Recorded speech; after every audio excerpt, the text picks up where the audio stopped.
Out of the night that covers me, black is a pit from pole to pole. I think whatever gods may be, for my unconquerable soul. In the fell clutch of circumstance, I have not winced nor cried aloud. Under the bludgeonings of chance, my head is bloody, but unbowed. Beyond this place of wrath and tears looms a horror of the shade. And yet, the menace of the years, I find myself, and shall find me unafraid. It matters not how straight the gate, how charged the punishments the scroll. I am the master of my fate. I am the captain of my soul. To be one's own captain, how refreshing that would be. To have mastery of oneself, to never seek to control another. But everywhere are the silent slaves, women and men who have accepted whole lives of inner slavery, and those who experience outward slavery. We thought this had ended, but millions of women and girls live as slaves to 2020. That is why we come together today to expose this phenomenon to the bright light of the sun, to create a path for both inward and outward freedom. It's the same freedom cry heard from those who today are protesting the inequities in American society. We have the opportunity to hear a presentation of a working paper by a Stanford University research team that spent the last semester producing recommendations for the international community on stopping human trafficking in the Balkans. I want to thank the students and their research directors, Professors Frank Fukuyama and Jeremy Weinstein, and the manager of the MIP Capstone Program, Policy Change Studio, Kim Rank. We are honored to have Professor Francis Fukuyama, who I am pleased to note was also my professor as a graduate student at SAIS, introduce our student presentation and touch on the need to reorient international affairs education towards problem solving. I also thank the Embassy of the State of Qatar, Women Forward International's founding donor, for their support for our mission to advance woolly. Today, we make this research matter by inviting a panel of expert practitioners in the field working to stop modern-day slavery to comment on the working draft and offer ways it can have impact. Ladies and gentlemen, this is no longer a panel, this is a call to action. So let us begin by hearing from a woman who in her country is integral to ending the pervasive problem of human trafficking in her region.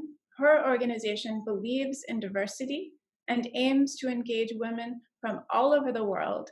She will deliver her speech in Arabic, sharing her screen with slides in English while she reads her keynote remarks. Addressing us from Doha, Qatar, is Her Excellency, Mrs. Miriam bint Abdullah Al Attiyah, Secretary General of the National Human Rights Committee of the State of Qatar.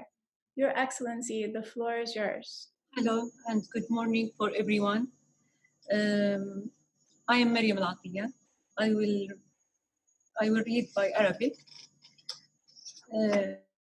السيدة يطيب لي في البداية أن أتقدم لحضراتكم جميعا بوافر التحية والاحترام، كما أتوجه بعظيم الشكر والتقدير إلى منظمة Women Forward International على تنظيم هذا المؤتمر بالتعاون مع جامعة ستانفورد. الحضور الكرام، إن جريمة الاتجار بالبشر تشكل انتهاكا جسيما لحقوق الإنسان الأساسية في الحرية والأمن والكرامة الشخصية، وتتنافى مع مبادئ وأحكام الأديان السماوية والقيم الإنسانية، وتعد أحد أشكال الجريمة المنظمة عابرة الحدود التي اتسع نطاقها بشكل ملحوظ خلال الحقبة الأخيرة، وقد أضحت ظاهرة عالمية تشكل تهديداً للمجتمعات وتمثل تحدياً كبيراً لإرادة المجتمع الدولي وسعي لتحقيق التنمية والرخاء للشعب.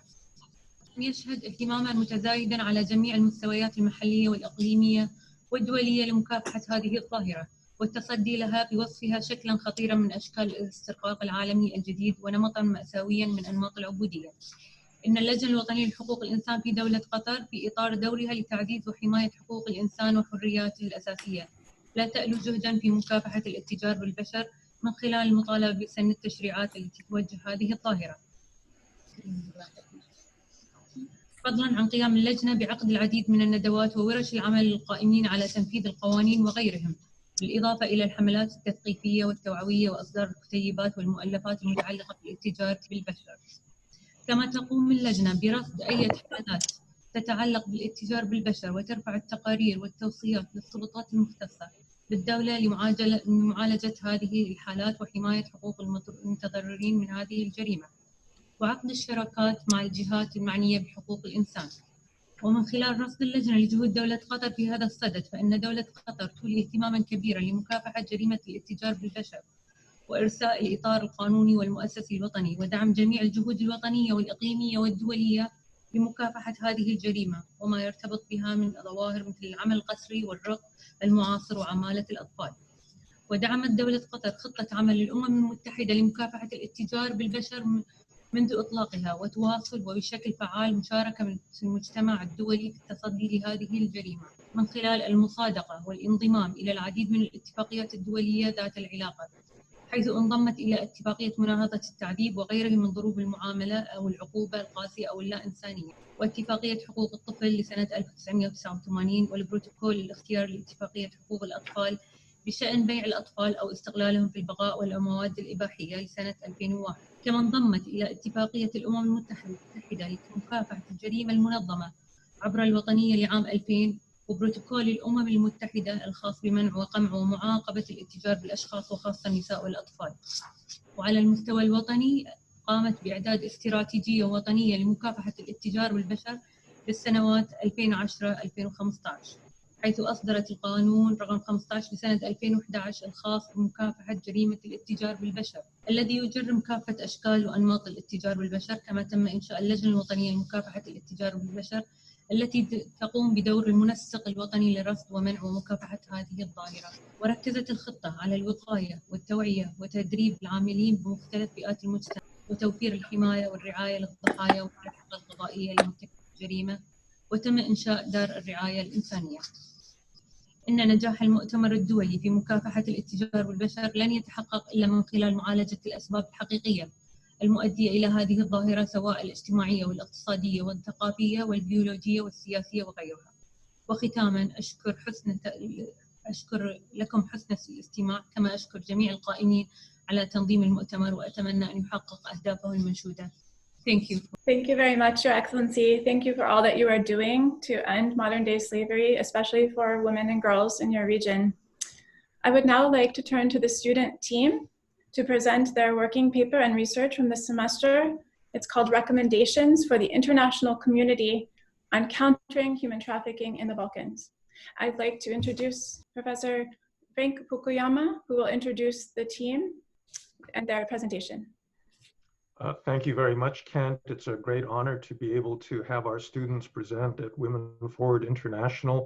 I think I should just begin by acknowledging the fact that the United States right now is going through of its own. Americans have gotten used to lecturing other people about human rights and democracy over the years, but I think that we need to remember that we've got very serious problems here in the US. I'm extremely proud of our student team that's worked on the issue of human trafficking in the Balkans. The Master's International Policy that I direct is a terminal 2-year master's program like SICE. We have developed a new policy problem solving framework that we've guided our students through. And this is the first, I'm sorry to say that everybody was getting ready to travel to do field research in early March when the COVID crisis hit. So our teams, our student teams, were not able to travel, but they've done a remarkable job remotely. So without further ado, we'll have the presentation. Thank you. Good morning, and thank you for joining us, or afternoon or evening, wherever you happen to be in the world. Our assessment of the international community's role in combating the trafficking of human beings, or THB as we'll refer to it, in the Western Balkans began in January of 2020 as our capstone project for Stanford's Master of International Policy program, as Professor Fukuyama explained. We had planned to conduct extensive fieldwork to support our research. As you know, we were unable to travel. So our analysis here is based primarily on a literature review of written materials available, and also our interviews with representatives from NATO's Human Security Unit in the OSCE, as well as scholars, leaders of nonprofit organizations, and government officials. And we're so grateful to all of the people who gave their time to allow it for interviews and to support this project. We especially want to thank Women Forward International and our partners at NATO's Human Security Unit, the OSCE, and so many others who supported this work. This research has given us the opportunity to learn from so many incredible women leading the charge to combat trafficking from here in the US and in Europe. We've met trailblazer women who have founded nonprofits and done incredible work fighting for vulnerable women and girls.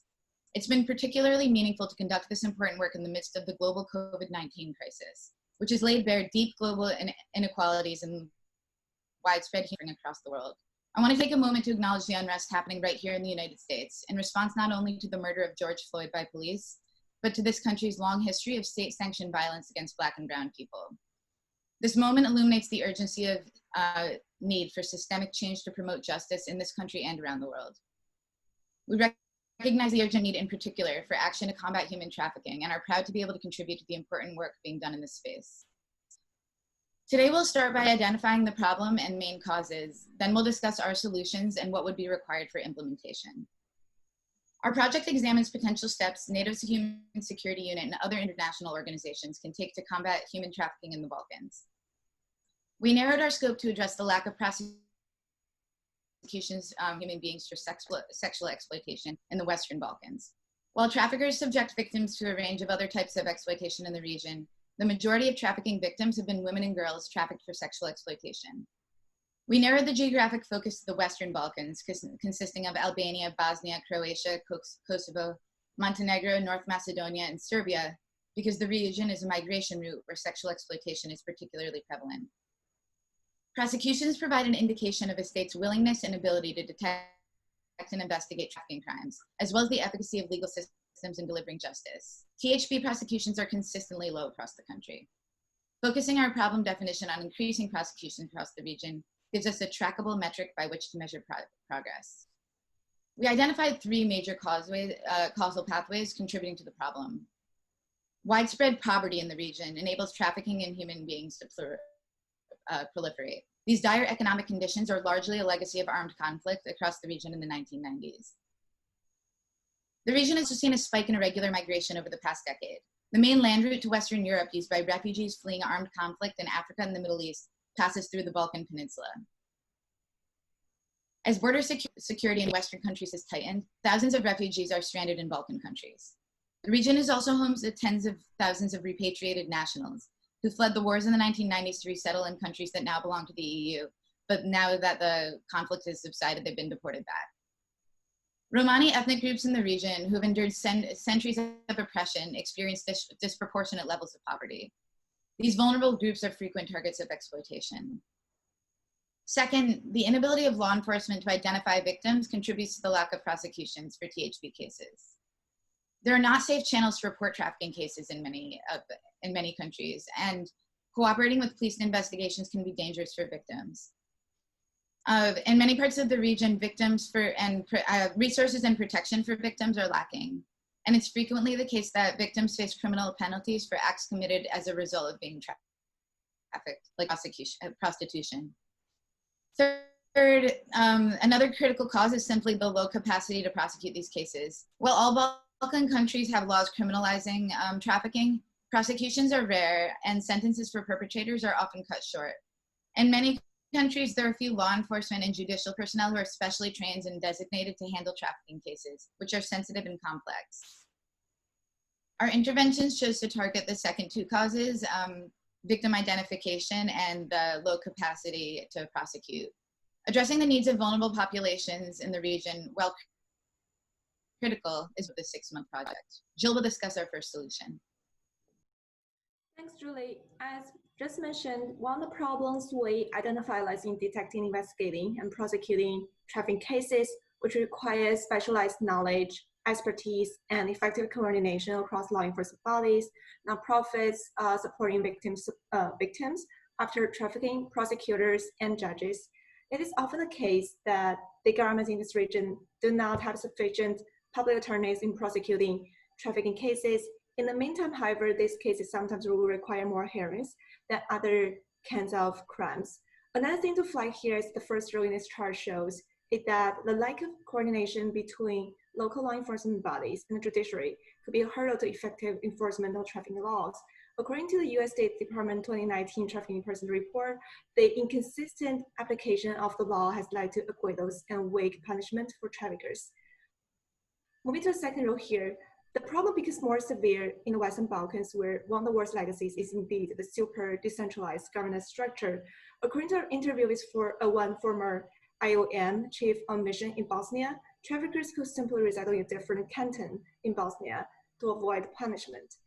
On the other hand, there is also evidence from our interview with Montenegrin government official that good coordination can contribute to the increased cases of identified victims. More than that, the OSCE mission to Montenegro has seen significant improvements in the prosecution of human trafficking crimes from the enhanced interagency coordination. In light of both the coordination problem and the relatively insufficient specialized expertise dealing with human trafficking, we propose to develop standardized trainings for law enforcement, where the training materials will be designed, developed, and delivered by law enforcement personnel and should be user-friendly for the law enforcement audience. In the meanwhile, we would also like to incorporate the simulation-based trainings in our practice. OSCE has already experienced this program in Vienna, Russia, and Italy on different levels. Particularly, the very first such simulation-based training program in the Balkans will be piloted this year in Albania. We believe this experiential learning model can be adapted and expanded to other countries in the Western Balkans as well. This is pretty much our first solution development process, and I'll hand it to my teammate Ben to talk about our second solution. Thanks, Jill. So the second solution that we came up with is our national hotlines, which are critical components of a comprehensive anti-trafficking response, which we think will help with the victim identification issue that Julie pointed out earlier. Hotlines are often the safest and most effective tool for callers to access emergency assistance, connect to services, and learn about other available resources. In the Balkans, a recent IOM report noted that while 60% of respondents reported the existence of a hotline, only 30% of respondents noted the hotlines were fully operational. The availability of hotlines are therefore far from ubiquitous. In Albania, for example, there's an SOS hotline for human trafficking that's available 24/7, whereas in Northern Macedonia, there's a hotline that is only operational during business days. In Bosnia, however, the IOM report notes that the hotlines are subject to funding availability and have ebbed and flowed in existence accordingly. So resource scarcity seems to be the determinant factor in explaining why these hotlines are not more prevalent in the region.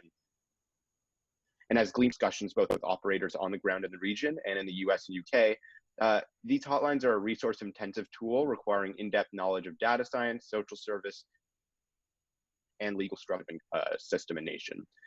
So as governments and communities start to explore starting a hotline or bolstering an existing hotline, it's critical that they examine what resource levels they have to determine what structure would lend itself to the most effective, sustainable hotline. And there are different structures available.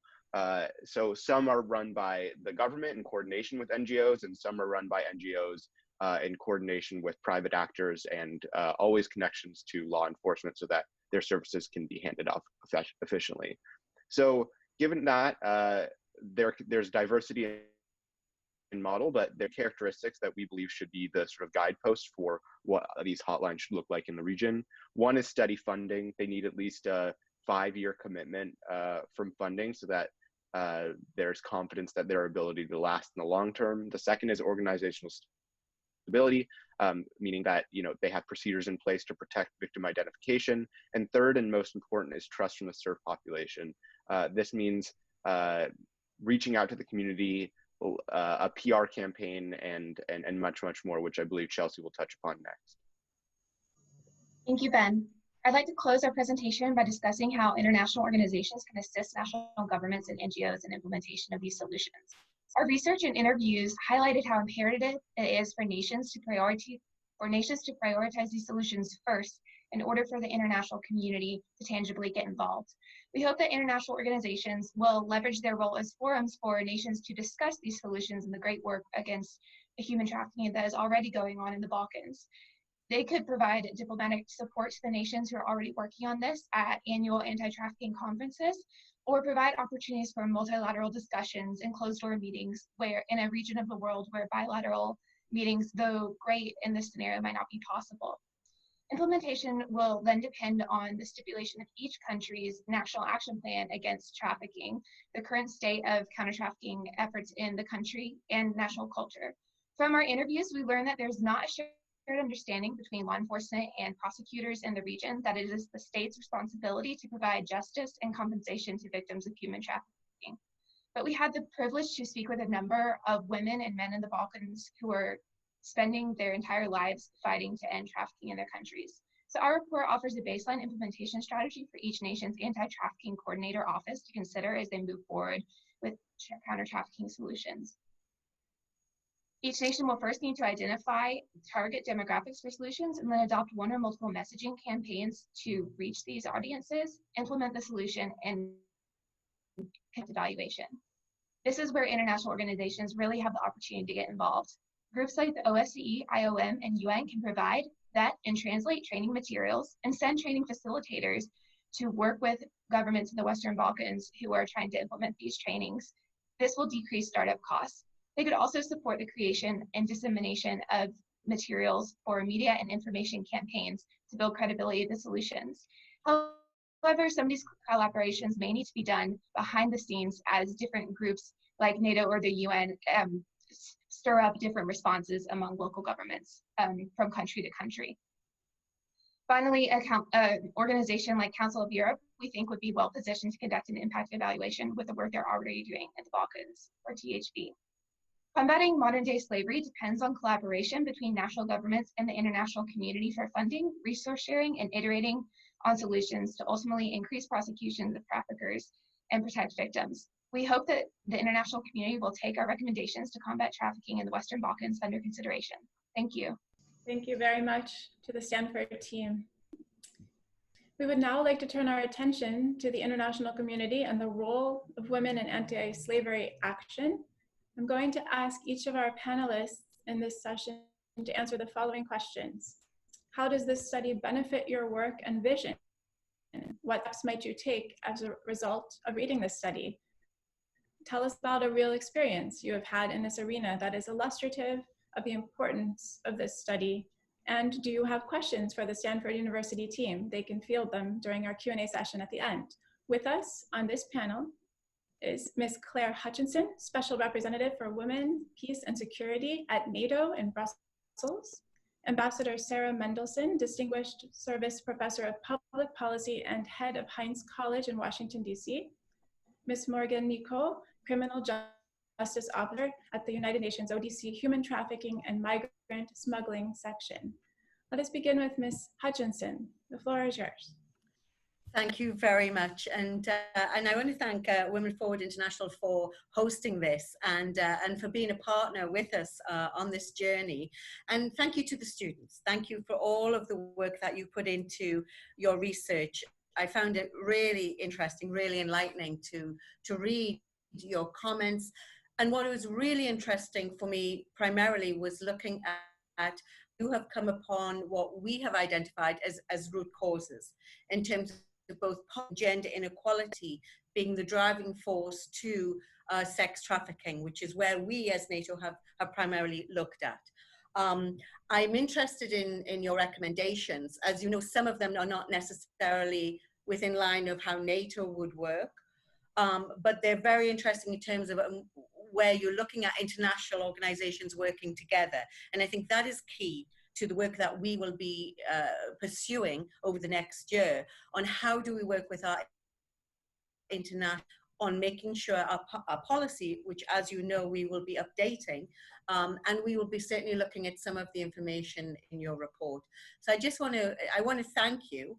I do believe this is a beginning of a conversation because as you know, this is a very complex and very, very deep it's an area where it needs a lot more investigation. And I think we need to explore even further, for us in NATO, what are the security dynamics and the parameters around security that we have to take into account as we move forward. And so it would be also nice to look more in terms of borders and security dynamics within what would military engage with in vis-a-vis human trafficking. But I really am looking very closely at the recommendations in terms of training and seeing how we can incorporate some of this into the new work we do with our policy. So thank you, congratulations. And I look forward to talking to you more. Thank you. Thank you very much, Claire Hutchinson, Special Representative for Women, Peace and Security at NATO. And let us now hear from Ambassador Sarah Mendelsohn. Thank you so much. Thank you to the hosts and congratulations to the students. Again, I wish Encina Hall with you to be able to share with you in person. Let me say that on some level, it's actually very disheartening to say. I've worked on this for over 20 years, and some of these recommendations are ones that have been in circulation for quite some time. But let me reflect one on an experience that I've had and how that might shape your work, and then ask you about two aspects that I don't see in the report. So I wrote a report called Barracks and Brothels that looked at trafficking in and around Bosnia and Kosovo that actually implicated international organizations where the UN, NATO, actors for UN and NATO were part of the problem. It would not be surprising to me if organizations on the ground, even though the situation has changed, and as you say in the report, it's more domestic, the role of international organizations has been very in this area. We hosted together with NATO a summit in 2004 that led to a policy, and we're so glad that Claire is at NATO to help enforce that policy. But my sense is that there's more to be done. One of the things we found was that the lack of prosecution was in part because at that time internationals were involved. And so, as the director said to me in Bosnia, no Bosnian judge is going to take an American to court. And I just wonder if there's some of that legacy that continues to exist. And then just very briefly, what's not in the report. The Sustainable Development Goals that were adopted in 2015 and apply to all of us and are more salient than ever, particularly in this country, for trying to create peaceful, just, and inclusive societies, also have a huge potential role to play in a paradigm shift in how we combat human trafficking. They appear in multiple places, 5.2, 8.7, and 16.2. They're a way of actually, while law enforcement is so important, they're a way of agencies that are aware of this issue. So I'm interested in your response to that. And then finally, on funding. Both the State Department and AID are major funders to human trafficking. I'm wondering if you had any engagement with either state or aid or the missions that exist, AID missions in many of these countries that have some budgets to work on these issues, because I think your recommendations are salient for them, and I'd be surprised if they weren't doing some of this work. So again, thank you. I hope this is the beginning of a long engagement on this issue. Once you start down this path, it's very hard to walk away from it. And that you find a way to stay engaged in your future work. So thank you very much. Thank you very much, Ambassador Sarah Mendelsohn. She is Distinguished Service Professor of Public Policy, head of Heinz College in Washington, D.C. Let's now turn to Ms. Morgan Nicot, Criminal Justice Officer at the UN ODC Human and Migrant Smuggling Section. Thank you very much. And thank you to the organizers for inviting UNODC to this event. When it comes to observing the trends in the region, you're right in emphasizing that human trafficking for sexual exploitation in women and girls characterizes trafficking. However, and you noted too, our last global report on that domestic trafficking was more detected than transnational trafficking. A study we're about to publish on organized crime in the Balkans that looks into migrant smuggling raises concerns about the capacity along the migration route to detect foreign trafficking victims and exploitation taking place in the context of smuggling. So we need to be mindful of the gap between detected and actual victims. What's important at this stage for the international community is to avoid duplication of efforts and concretely assess the actual needs and the threats. How can we prevent nationals from being trafficked in their own countries, improve their detection, and how can we ensure investigation and prosecution lead to adjudication of cases on the basis of strong evidence? Your study points to the need of concerted action, and I could not agree more. And through a regional program that we've put in place more than 10 years ago, with a very strong focus on trafficking in persons, we've actually offered tailored and specialized multidisciplinary training at the national and local level to foster trust and collaboration between law enforcement, prosecutors, labor inspectors, social and health workers, as well as NGOs, such as Athena, for example, and associations of survivors. In addition to that, our UN Volunteer Trust Fund for Victims of Trafficking supports NGOs that provide direct assistance to survivors in the region. We also work closely with the US State Department, French Ministries of Justice and Foreign Affairs, OSCE, IOM, etc. And we'll soon hold a meeting for the anti-trafficking coordinators of the region together with OSCE. You mentioned the need for specialized training. Indeed, there's actually a certain fatigue for traditional training. So we apply case-based simulations such as mock investigations and blended adult learning.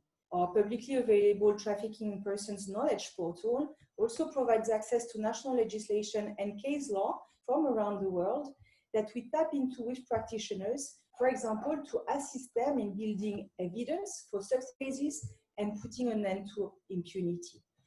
This also provides example of state practice when we support national legal reform to align trafficking laws with the Trafficking in Persons Protocol. I'll actually take this opportunity to applaud the students for correctly framing trafficking in persons according to international law in their study. We also link our capacity building activities with intergovernmental normative and policy work that we serve as a UN Secretariat. And this actually helps leverage political will and mobilize governments towards addressing common goals in trafficking persons and in assisting survivors. Given the problem that you identify in your study relating to the qualification of the crimes, promoting the non-punishment or non-criminalization of victims of trafficking for acts that they were while being trafficked would offer indeed a much needed layer to the protection they should be afforded. You'll find supporting ends in an issue brief that we've published with ICAT, which is the grouping of international organizations against trafficking in persons. And you may be interested in knowing that we're implementing a project in the forced criminality. UNODC is, of course, also actively promoting support to victims. Support to victims should not be conditional to their participation in judicial proceedings, which is also extremely important of their participation or contribution. We believe that educating the youth is essential in preventing trafficking in persons, both as potential victims and as perpetrators. So with the support of Qatar, we've made available a full set of free of charge educational material on the rule of law that includes a big chunk on trafficking in persons for teaching primary, secondary, and tertiary level students.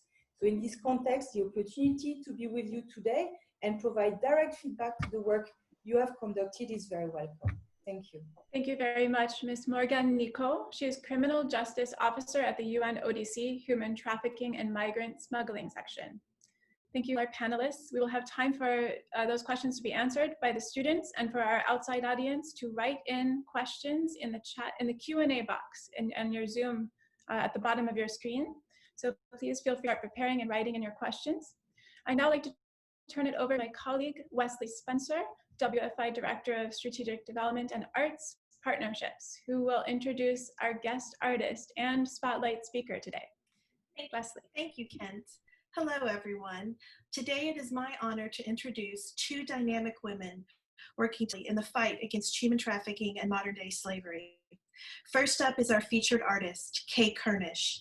As an award-winning photographer, 30 years experience in commercial and fine art photography. She is based in Washington, and her assignments have taken her all over the world for major magazines, Fortune 500 corporations, and both nonprofit and governmental agencies. In 2005, an assignment for the US State Department brought her face to face with the evils of human trafficking and modern slavery.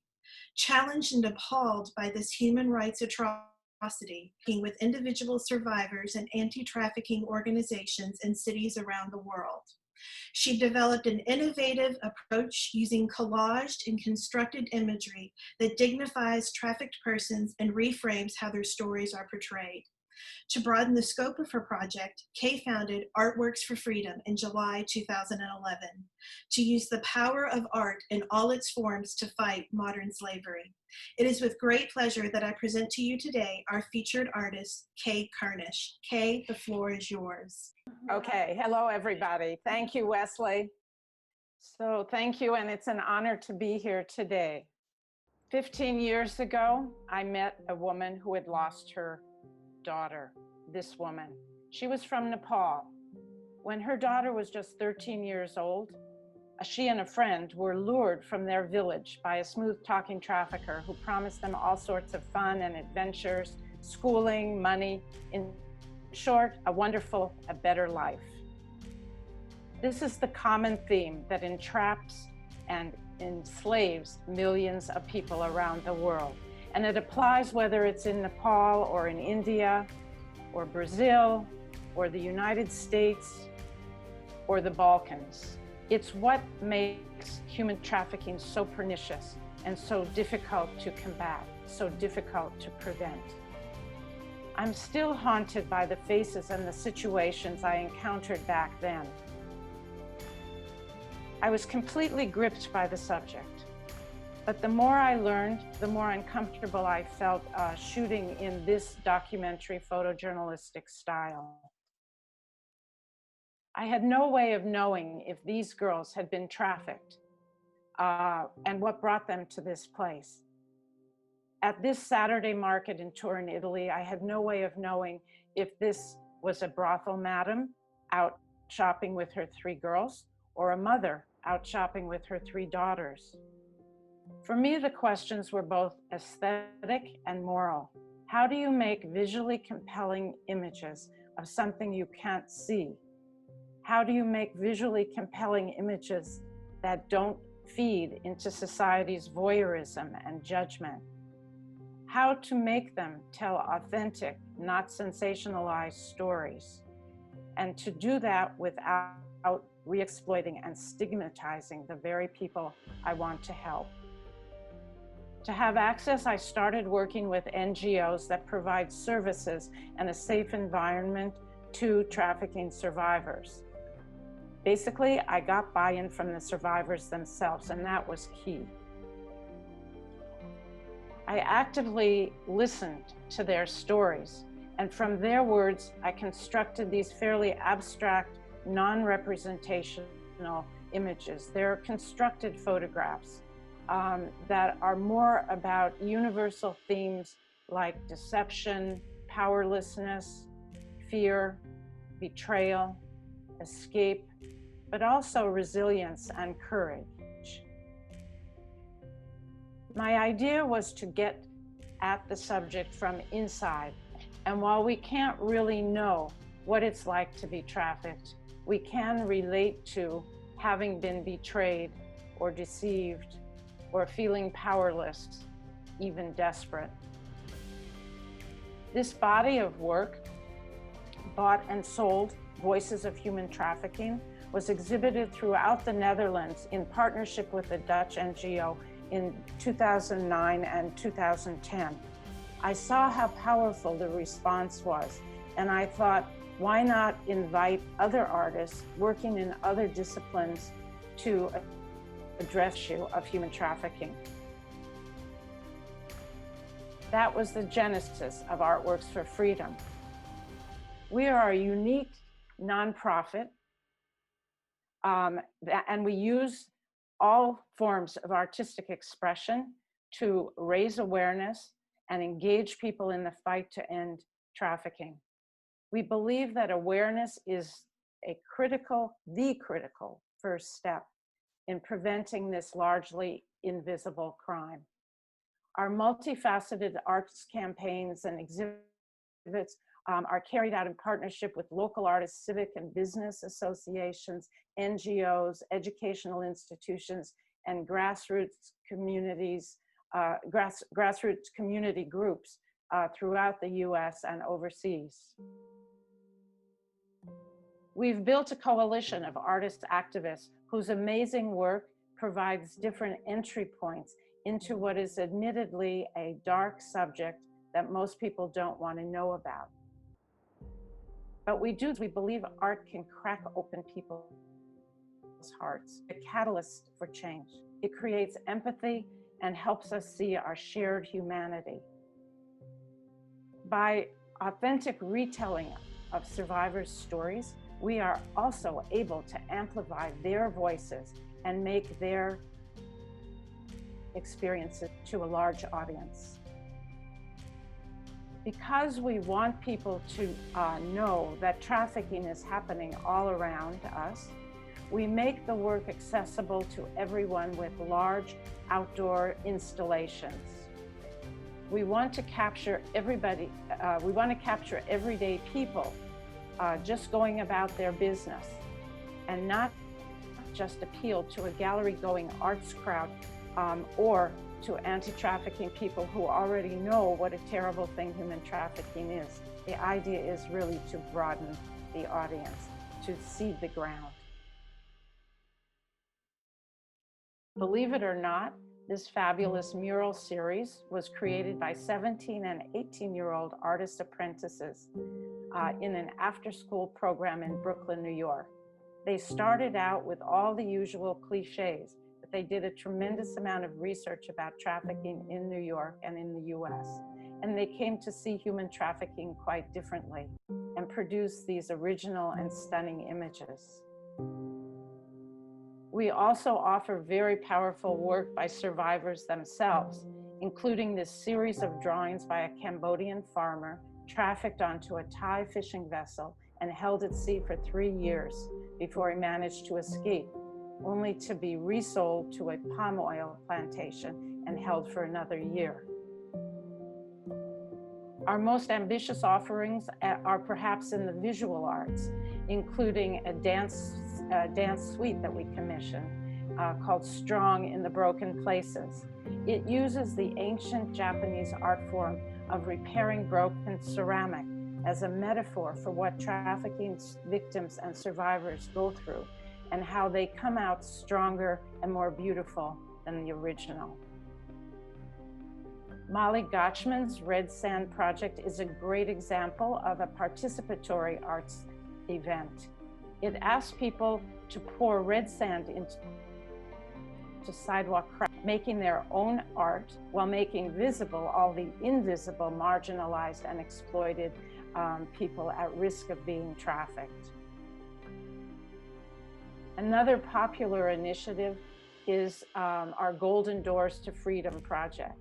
There's something magical about handling 23-karat gold leaf, gilding an abandoned old door, basically a piece of junk, and then transforming it into a work of art with messages, poems, and embellishments expressing support for victims and survivors of trafficking. People really get into it, as you can see here. And so we now have 14 doors that we hope to eventually auction off to benefit participating survivor groups. In closing, I want to leave you with 2 quotes, which I think beautifully bookend what Artworks for Freedom is all about. The first is by Edgar Degas, who said, "Art is not what you see, but what you make others see." And the second is this from Toni Morrison, who so eloquently wrote, "The function of freedom is to free someone else." That's what we're trying to do, and we need your help. Thank you so much. Thank you, Kay, for your remarkable presentation. And now I would like to turn to our featured speaker, Ronelle Bruder. Ronelle is a remarkable young woman who is a survivor of human trafficking and homelessness. and has risen to become an internationally recognized speaker, advocate, consultant, and founder of the RISE Initiative, a grassroots organization for the support of survivors of trauma and adversity. Most recently, Ronelle has contributed to a review of human trafficking in Canada for the United Nations Interpress Service and participated in a roundtable discussion on empowerment and entrepreneurship with Prime Minister Justin Trudeau. Ronelle is recognized for her leadership in raising awareness of human trafficking, her expertise in domestic trafficking in North America, and advocating for the rights of its survivors. Ronelle, it is our pleasure to welcome you today. The floor is yours. Thank you, Women Forward International, for inviting me here today, but also for hosting this event. So this presentation is focused on empowering survivors of domestic sex trafficking. And like Wesley so eloquently put, I myself am a survivor. So these insights and this knowledge comes from my own lived experience, but also from the women that I work with through my nonprofit RISE initiative. And so I first want to discuss some things that we have to be mindful of. So this is when organizations, community members, and people are working with survivors of sex trafficking, how can you ensure that you're actually empowering them?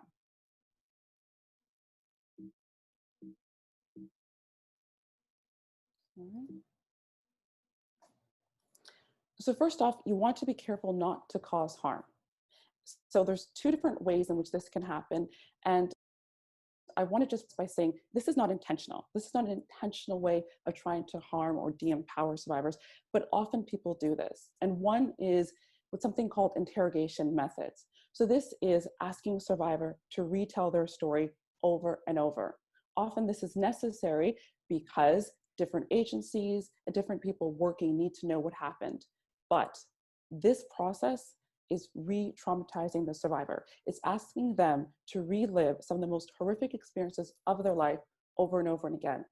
This can be easily modified by just documenting the survivor experience in one place, in a way that can be shared with other agencies and people that need to have this information without asking the survivor to read their story.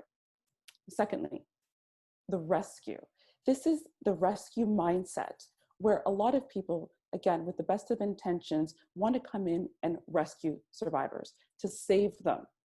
But the problem with this mindset is it takes away power from a survivor. It's similar to the dynamics that a survivor would have when they're a victim and with a trafficker, where someone is in control of their life and their decisions and telling them what to do.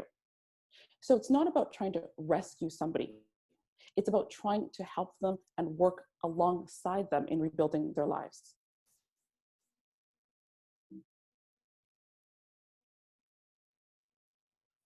Sorry.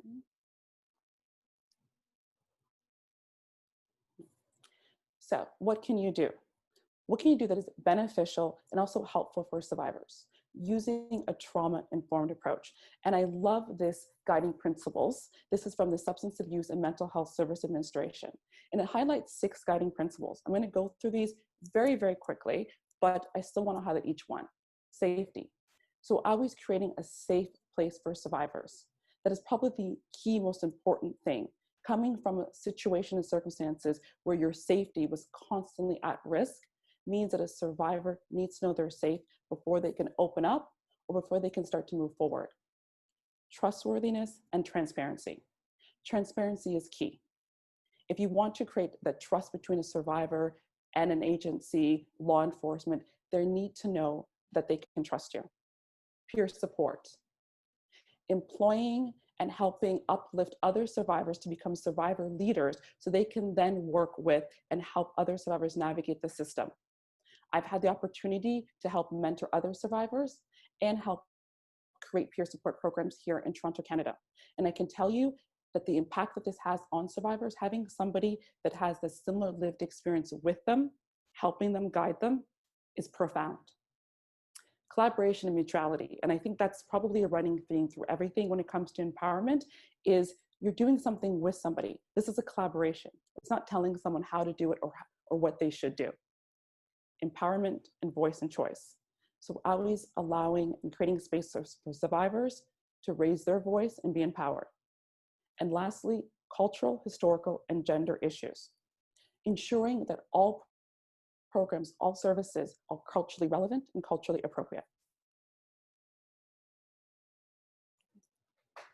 Stand for equality. I think particularly with what the last few weeks have happened in the United States, we've seen that inequality still exists for many people. Whatever program services that you're providing, if you're working with survivors and victims of sex trafficking, you must be working in a framework that is anti-oppressive, anti-Black racist, anti-transphobia, and anti-homophobic. It's important that these are not just words that are said, but are actually in the processes, in the frameworks in which that you work and you care. Because we need to recognize that there are people with intersecting identities that are facing additional barriers as a victim and as a survivor.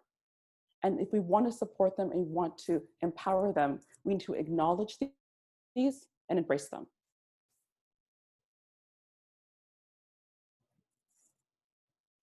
And lastly, what you can do if you work with survivors of sex trafficking to help them is to help strengthen the resilience.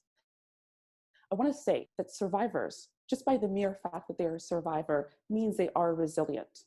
They've had to overcome unthinkable trauma to get where they are today. So it's not about helping someone become resilient. It's about strengthening what's already inside of them. There's 3 different ways which I suggest you can do that. One is to create a care team, create a network of multidisciplinary team players, family and friends coming together to support the survivor, because they're going to need to lean on and they're going to need support from different people with different skill sets and different expertise. Help create their own future. It's so important, and it goes again to that point of collaboration.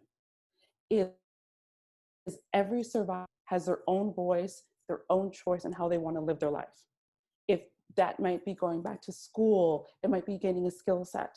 It may not be about sharing their story and being a platform in the anti-trafficking movement, but we have to respect these decisions and help them navigate the system and create the future that they want for themselves. And lastly, be a beacon of hope. Being a survivor is not something that happens in a moment. It's not something that lasts for a year. It is a lifetime of work rebuilding yourself. There's going to be many ups and downs and many challenges. And so if you're working with survivors directly, then you can do your part in helping them. Be that beacon of hope. Be that person that holds on to light when there's moments of darkness. Be there for them in every possible way that you can, but in doing so, making sure that they're leading that journey. They're leading their own story. That's it. Thank you. That's it. Thank you very much, Ronelle Bruder, and thank you to Kay Kernush for both of your presentations. We're now going to have a dynamic discussion. We have another panel of expert speakers, including Ronelle Bruder. So I'm going to ask them the same questions, but they are also free to ask Ronelle Bruder questions during the panel. The questions are: how does the Stanford University study benefit your work and vision? What steps might you take as a result of tell us about a real experience you've had in an arena that is illustrative of the importance of this study? And do you have questions for the Stanford student team or for Ronelle Bruder, who is also joining you on this panel? Our first panelist is Dr. Katarina Schwartz, Associate Director of Law and Policy at the Rights Lab at the University of Nottingham in Great Britain. We also have Ambassador Luis C. de Baca, visiting lecturer in law at Yale Law School. And then, of course, Ronelle Bruder, speaker, advocate, writer, and consultant. I'd like to turn first to Dr. Katarina Schwartz. The floor is yours. Thanks for having me, and very lovely to be here with this great group of speakers. And it was also wonderful to hear about and read the great work that the students have been working on, and exciting to see a group of students on a project like this, and especially in such a challenge-led way. So I just briefly introduce the work and vision of the Rights Lab as it relates to this, which is focused on bringing rigorous scientific research to bear on the problem of human trafficking and modern slavery, and to provide the evidence base needed for more effective anti-trafficking work around. But more than that, it's about bridging the gap between evidence and action, making research useful in practice and making interventions and anti-trafficking efforts more effective through engagement with rigorous research and evidence. And I think what the students have done here is clearly a part of that. They've directed their attention and their research efforts towards a real world problem of human trafficking for the purpose of sexual exploitation in the Western Balkans, and sought to direct that research towards developing practical solutions to the challenges that they've identified. So I really commend them for that work and was really excited to see it. And I think it's important to note that they have identified these multiple strands that intertwine with both the manifestations of human trafficking and how we construct and develop the anti-trafficking efforts, which does speak to the need for an intersectional approach to combating and preventing trafficking, an approach which grapples with the various vulnerabilities and drivers, including all of these various intersectional factors that Ronelle was speaking about, and which also apply those to questions about government capacity and action. And one that also considers the local, national, and regional contextual factors that interplay and change what is required of anti-trafficking efforts, that change how trafficking manifests in those contexts, and that demands of approaches to dealing with the problem of trafficking. So just very briefly, I wanted to make 4 observations thinking about the report and perhaps areas for further consideration and interrogation in this context for the students. The first is, as I hinted, considering the intersections of different kinds of legal frameworks, how criminal law, but the law, immigration law, human rights law intersect in the context of trafficking and need to be brought to bear on this problem. Because not only do we know that sometimes what we need is not criminal law, but is actually labor regulation or is actually human rights protection, but we also know that sometimes legal frameworks exacerbate and enable trafficking to occur. Looking at how those things happen and how we can address those problems. The second is thinking specifically about the question of prosecution, thinking about what makes an effective prosecution, because we all know that it's not just about the number of cases that we get through to a conviction, it's about the impact of those cases on the manifestation of trafficking, but also on those who have experienced it in this case and in other cases. Because we've seen in many instances that criminal justice processes sometimes do serious disservice and even re-traumatize victims and survivors. So it's about improving the quality of the processes that get us to prosecution and not just about getting all of an increased number of prosecutions. The third thing is think about human trafficking, not just as a crime, but as a human rights violation, and how that shifts the frame of reference when we're thinking about our research and when we're thinking about the interventions that we're recommending. Because that shift in frame requires us to take a more victim-centered perspective and to think about the implications on remedy and redress and access to justice, and not just about those criminal processes. And the last thing, which I think Ronelle has spoken really eloquently to, is the question about how survivors are brought to the table in this conversation about how trafficking manifests and how we need to respond to it in various contexts. Because both as a matter of ethics and as a matter of efficacy, it's fundamental that those voices and those perspectives are not considered, but at the table and a part of that conversation and inputting into the design of recommendations and of training and of implementation. So I really would invite the students to consider how survivors might be brought into the conversation around dissemination, around engagement, around where this research goes, around how they think it should be implemented. And lastly, I just would really like to hear from the students about where they see this going and what they think about dissemination, engagement, implementation. So that's just some brief thoughts, but I'm sure there's much more food for thought in the Q&A. Thank you, Dr. Katarina Schwartz. She is Associate Director of Law and Policy at the Rights Lab at the University of Nottingham. I'm now going to turn to Ambassador Luis Sedevaca, visiting lecturer in law at Yale Law School. Ambassador, the floor is yours. Thank you. And first of all, thank you, Dr. Davis Packard. It's just been a wonderful morning going through this, and it's been the work of the students from Stanford. I think one of the things that Ambassador Mendelsohn kind of teed up for us is that context, not only the context of trafficking in the Balkans, but also the context of the Balkans in the trafficking movement. And that's something that a number of the kind of veteran participants today have experience doing work in the Balkans. So many of the things that we think of as kind of normal in the anti-trafficking fight come out of that initial response to the problems in the 1990s. Whether that's national referral mechanisms for victim identification, whether that's national plans of action, whether that's interministerial coordination and working groups, those are all things, and almost specifically coming out of the OSCE's Stability Pact Task Force's work, who were in there right as these countries were forming out of the bloodshed of the 1990s. And folks like Sarah Mendelsohn and others who were in there calling attention, using all of the tools of both human rights and foreign policy reporting, I think are one of the reasons why that was happening.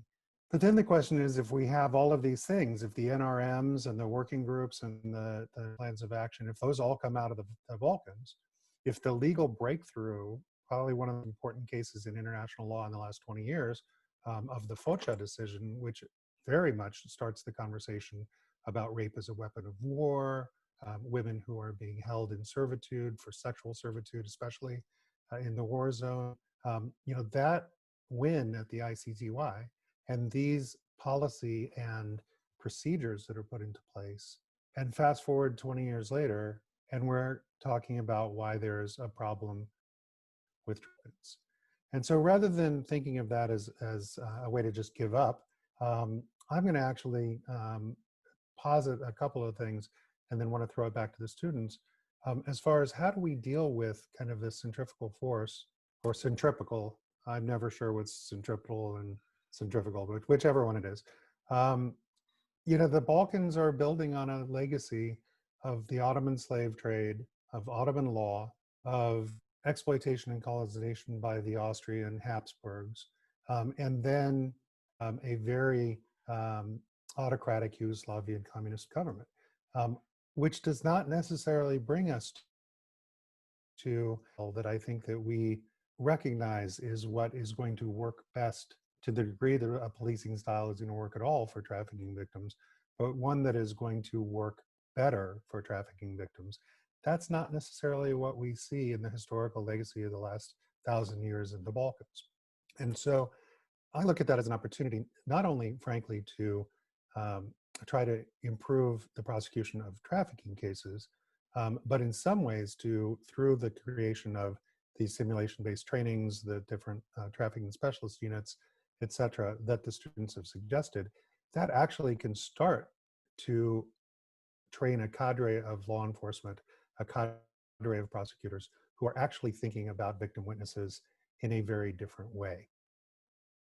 It is almost a guarantee that in the Balkans or any of the Eastern European countries, that you do not have even the tension that we see in the West between the two policing styles that we try to simultaneously carry out. We're seeing those tensions this last couple of weeks in the United States. But in the United States and Canada, there are a lot of people in law enforcement who are looking to have a particular victim serving approach. We need to bring that in, I think, into the Balkans. Just two quick other things that I wanted to point out. I think that one of the things that we really need to look at, especially with the national hotlines, and I certainly understand the need to focus your research, is that the sex trafficking, labor trafficking dichotomy actually, to me, is one of the things that can actually derail a counter-trafficking effort. It doesn't actually have to be evasion or corruption or a systemic return to the power structures that reject working on trafficking. It can actually simply be an overconcentration on one aspect of trafficking. So you end up missing all of the women who are exploited. You end up missing the men who are exploited in sex trafficking. you end up missing the massive amounts of sexual harassment and sexual abuse that happen in a labor trafficking situation. And so I would certainly encourage, and especially with the National Hotline, to look beyond just the sex trafficking in that neighborhood. I think that we saw the students actually push themselves in that way when they recognized that this maybe a flow issue, it's actually an exploitation issue. On page 5 of their report, they talk about how their initial assumptions about movement ended up falling apart a little bit once they started actually looking at human trafficking in the area. But we see that so much, even just last year in something that Alliance 8.7 put out about trafficking in the Balkans, and it was all about flow. It was all about, people from Turkey and the East are coming through the Balkans to then be exploited up in Western Europe, as opposed to the idea of what's actually happening in the Balkans. Finally, what I wanted to suggest is that since there is a political will issue, whether it's to look at evasion, look at corruption, look at the systemic drivers, or if it's simply that people need to commit to a new style of policing, that isn't necessarily going to come from the right crafted law. That's not going to necessarily come from the right thing that we convene up the OSCE in Vienna or in the UN. That's going to have to come from the cultural and political change that we need to see. And that is a local cultural and political change. And I think that that's why Kay's work and the folks over at Artworks is so important. At the end of the day, we're really talking about how do you take human rights and put them in action and have the government, through law enforcement and other things, acting on behalf of the survivors so that we can actually walk with them on that journey to freedom. Thanks, everybody. Thank you very much, Ambassador Sedevaka. He is visiting lecturer in law at Yale Law School. Now, there weren't questions specifically for Ms. Ronelle Bruder, but I'd like to see if she would like to respond or comment on any of these presentations or the student presentation. And if not, we'll actually ask the students to go ahead and field the questions of Ambassador Mendelsohn, Dr. Schwartz, and Ambassador Sedevaka. But I just wanted to check in. Ms. Bruder, would you like to respond at all at this time to any of these presentations? Yes, thank you. And I'm actually going to piggyback off of Katrina about ensuring that survivors are incorporated in any sort of work that's being done. So I know, and I read the report, and thank you for taking the time. This is important research. And I know it was heavily focused on law enforcement and the education and training law enforcement can do. But I would just say that there's one piece to it, that if survivors are not working alongside law enforcement in creation of that program and that training, that you risk potentially creating services and having people that maybe are not necessarily trauma informed or survivor informed. I can say that from my own experience here in Toronto, Canada, we have our human trafficking counter enforcement team, and they have a survivor approach. So basically what that means is when the law enforcement identifies someone as a victim of sex trafficking and they begin to work with them and working with prosecution to build that case, they understand that this has to be the survivor leading it. So they're there to make sure all their most basic needs are met: housing, clothes, food, whatever that they need. If the survivor does not want to further pursue prosecution, that's fine. They do not enforce that because they understand that if they ever to go down that path, that will only be further re-traumatizing them. So it's very much a survivor-led support that law enforcement has here. Ensuring that the survivor voice is always a part of that work is essential. Thank you.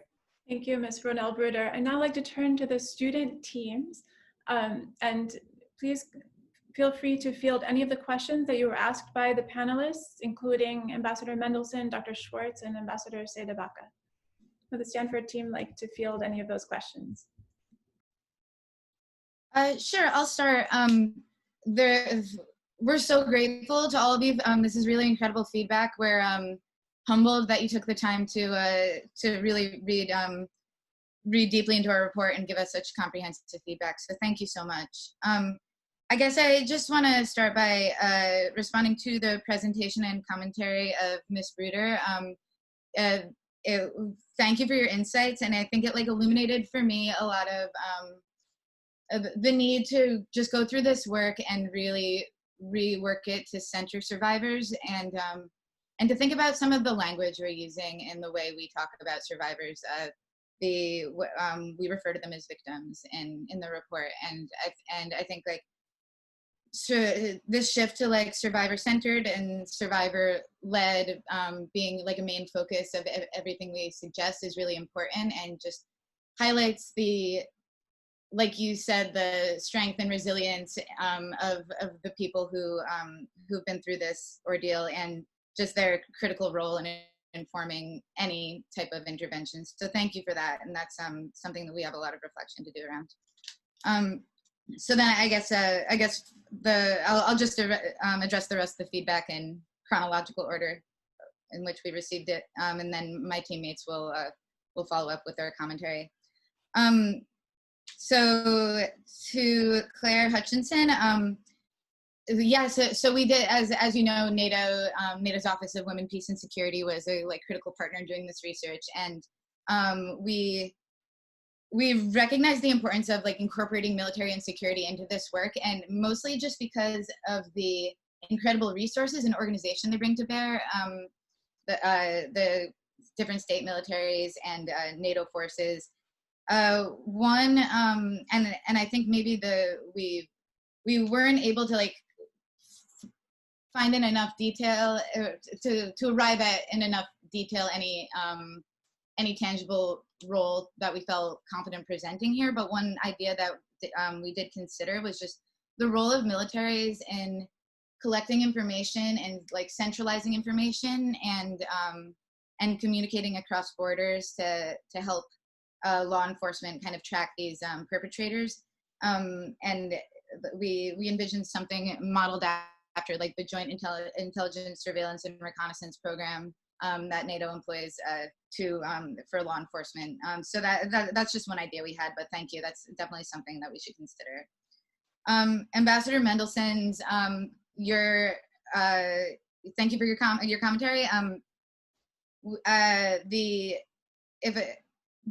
A report that addresses the role of the international community in combating trafficking really should address the role of the international community in going to these places and creating demand for the trafficking. And that's something we definitely came across in our reading and should certainly incorporate into that report.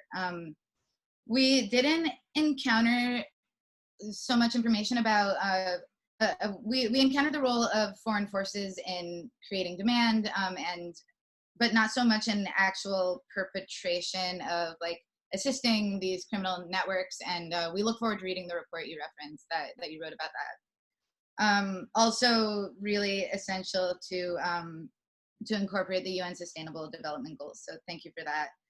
In terms of the State Department and US entities, I think it's the absence of the possibility of those entities contributing funding is something that we need to revisit. The State Department, we certainly use the State Department's research, really comprehensive research that they do in this area to inform the report, but as a funding entity, I think it's critical omission. So thank you. And then Morgan, Nico, thank you so much for highlighting the amazing work UNODC is already doing in this space. It sounds like, especially the coordinated trainings that we suggested are already being rolled out in ways that, and in a really effective ways. So we look forward to diving deeper into that work that's being done and trying to incorporate that. So thank you.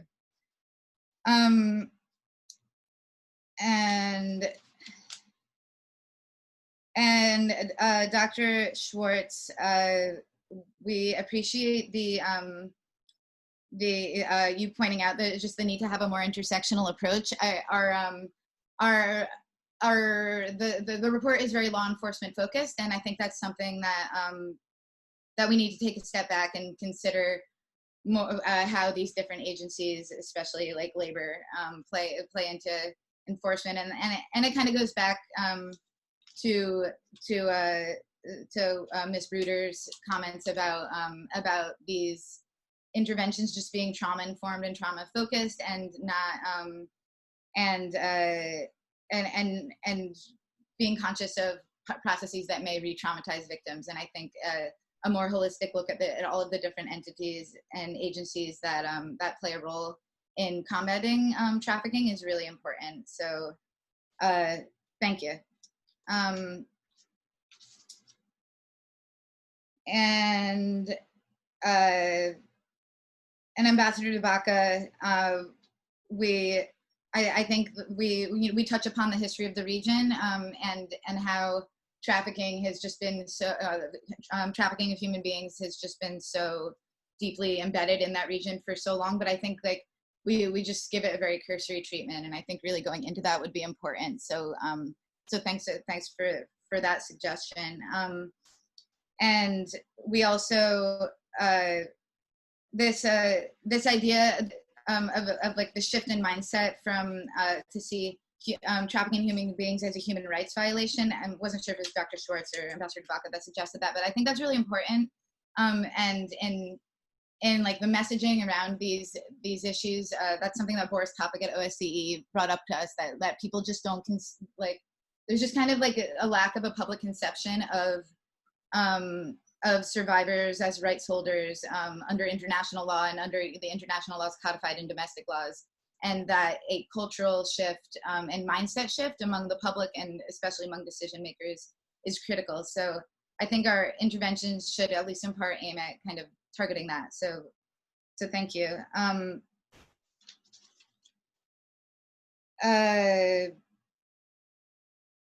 And then also that kind of going along with that is just the need to just holistically look at trafficking in all of its different forms, and not just the sex trafficking. That seems to be like all of the entities working in the region on trafficking are doing that, and perhaps it was not the best way to, with limited time, we wanted to narrow our focus, and perhaps narrowing it by like type of trafficking was not the ideal way to narrow it, because you're absolutely right that like these that there's not always a clear defining line between labor trafficking and trafficking for sexual exploitation and trafficking for other types of exploitation, and any interventions really should consider the entire range of exploitation that takes place in the region.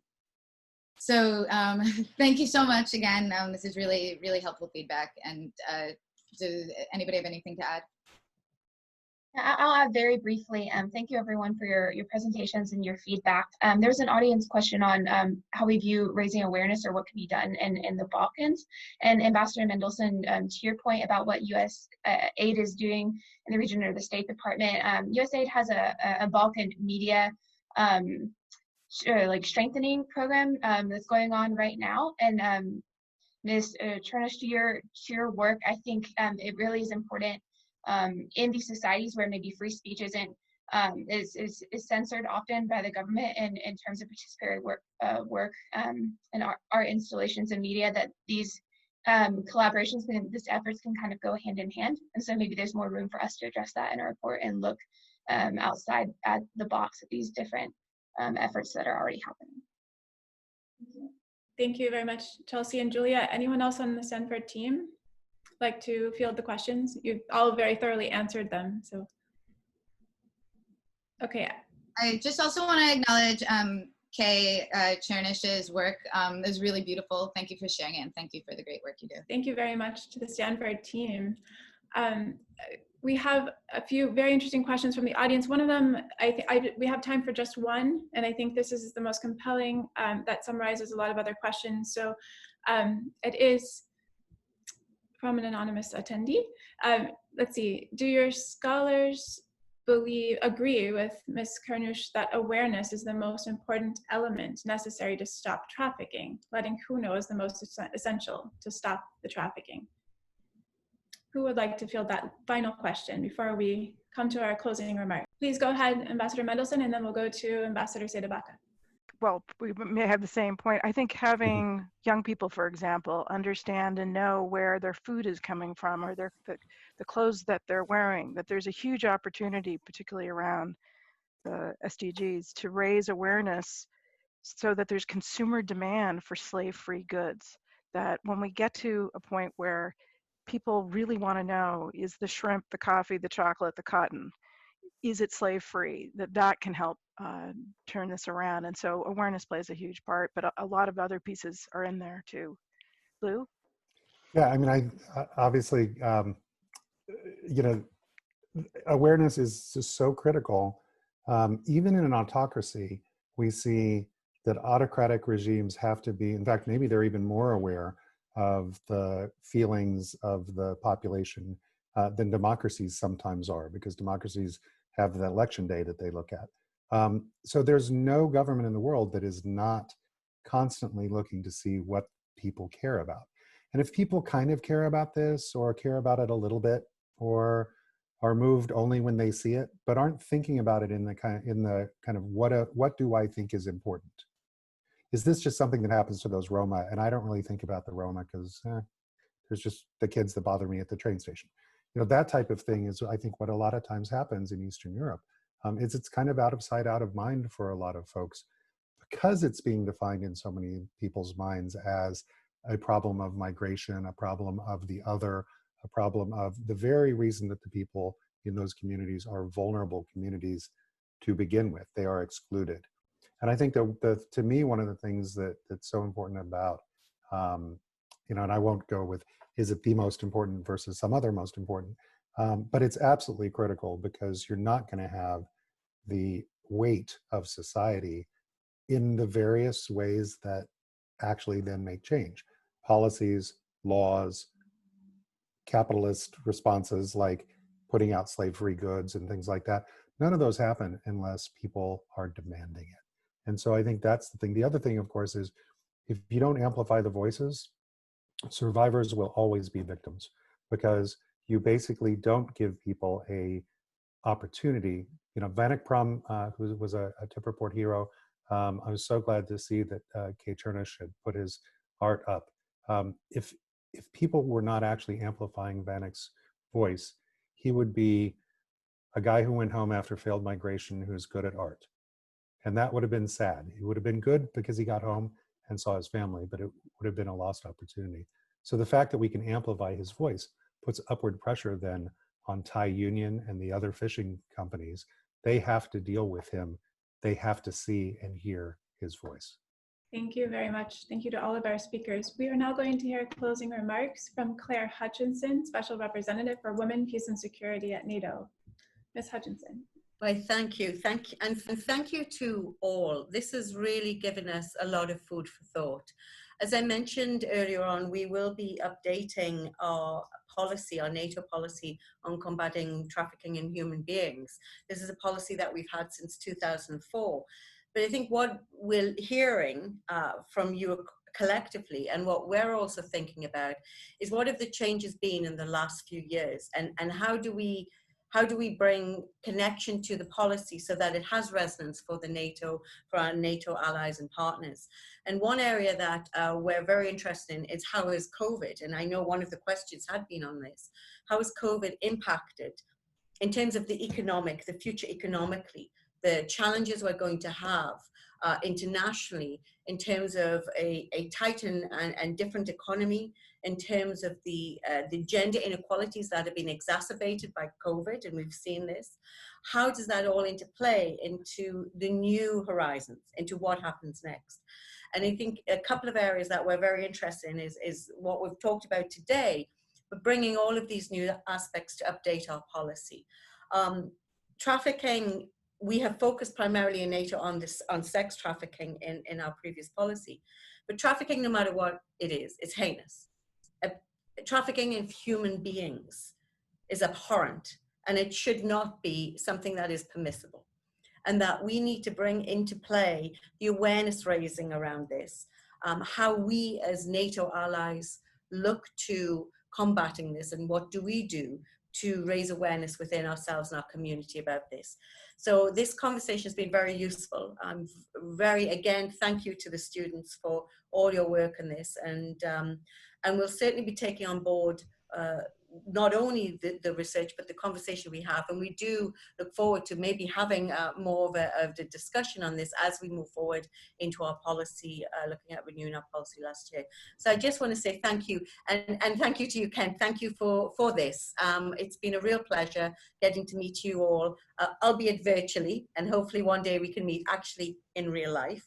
But thank you again, and congratulations on a very stellar report. Thank you.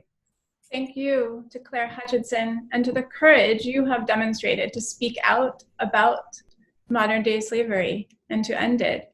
Thank you to all of our speakers for their tremendous work in this field, to our artists, to our keynote speaker from Doha, Her Excellency Mrs. Elatia, for their work to end slavery, and to all of our students and the faculty at Stanford University who dared to take on this project. Thank you to our audience for your continued engagement. We know that no one is powerless on the inside. Now it is time to take that power from within and realize our human unity, that there is no master and no slave, only one free, unconquerable soul. Thank you for joining us and for joining our movement.